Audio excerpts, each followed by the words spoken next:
Welcome back. ये video सबसे important video होने वाली है क्योंकि इस वीडियो में हम कुछ क्वेश्चन डिस्कस करेंगे सीक्वेंस की कन्वर्जेंस के ऊपर। होपफुली इनमें से एक क्वेश्चन डेफिनेटली आपके एग्जाम में पूछा जाएगा। जो एप्सिलॉन डेफिनेशन है उसके बेसिस पे हम ये क्वेश्चन डिस्कस करेंगे। बहुत केयरफुली आपने सुनना है, पहले पूरी वीडियो को सुनना है और बाद में आप चाहे इसके नोट्स बनाना। ठीक है, तो क्वेश्चन आपके पास है कि बाय डेफिनेशन शो दैट एक सीक्वेंस दे दिया n+1/n, ये कन्वर्ज करता है 1 को। By definition show that this sequence converge to 1। तो चलो पहले ना इंट्यूटिवली समझते हैं कि अगर इसको हम कोशिश करें लिखने की तो कैसा बनेगा। ये 2/1, 1+1/1 2/1, फिर हम 2 पुट करेंगे तो 3/2 बनेगा, फिर 4/3 बनेगा, फिर 5/4 बनेगा। क्या बनेगा फिर 101/100 बनेगा, फिर बनेगा 1001/1000। तो ये ऐसा नहीं लग रहा कि ये तो 1 की तरफ ही जाता जा रहा है।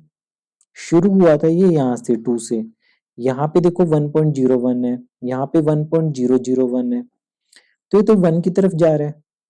तो कम से कम एक आइडिया रखो ना इस चीज का कि ये जो सीक्वेंस है ये 1 की तरफ ही तो कन्वर्ज करेगा। एक इंट्यूटिव आइडिया है ये जस्ट। अब अगर हमें इसे प्रॉपर टर्म्स में प्रूफ करना है, हमें क्या करना है, प्रॉपर टर्म्स में प्रूफ करना है हमें इसे, तो वो शुरू करते हैं एग्जाम पॉइंट ऑफ व्यू से। तो सबसे पहले an हम लिखेंगे, an की वैल्यू किसके इक्वल होगी, n+1/n के equal, and epsilon greater than 0 be given, and epsilon greater than 0 be given. ये लाइन हर क्वेश्चन में मेंशन होगी, हर क्वेश्चन में, इरिस्पेक्टिव की कोई भी क्वेश्चन है।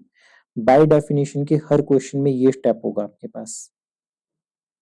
फिर हम क्या करेंगे, an-1 लिखेंगे, an-1, क्योंकि an-l लिखते हैं ना, तो ये तो लिमिट l है, तो an-l लिख दिया हमने। तो ये लिखेंगे हम n+1/n-1 हो गया।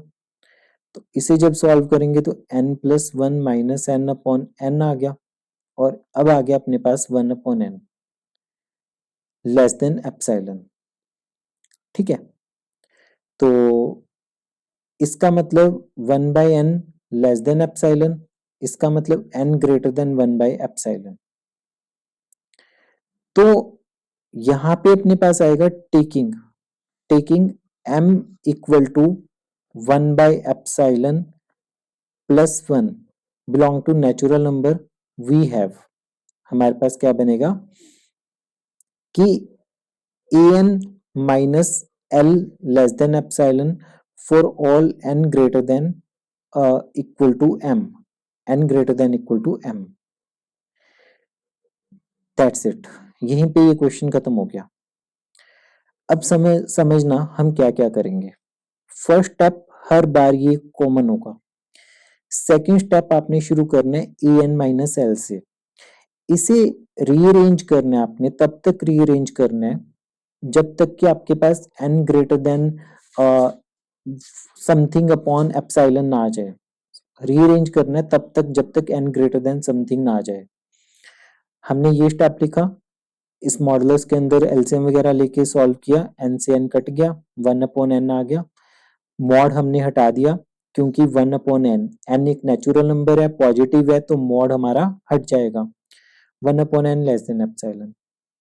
ये चीज कहां से आ रही है, यहाँ पे आप लिमिट की डेफिनेशन लिखते हैं कि for given epsilon greater than 0 if an converge to l then there exists m belong to natural number such that an minus l less than epsilon for all n greater than equal to m। an l पे converge करेगा, जो an है वो 1 पे converge करेगा अगर हमारे पास एक नेचुरल नंबर m आ जाए, और वो नेचुरल नंबर आ गया हमारे पास m, n ग्रेटर देन 1/एप्सिलॉन है ना, n ग्रेटर देन 1/एप्सिलॉन है हमारे पास, तो ये ही नंबर इसी का ग्रेटेस्ट इंटीजर करके +1 कर देंगे तो वो आ जाएगा।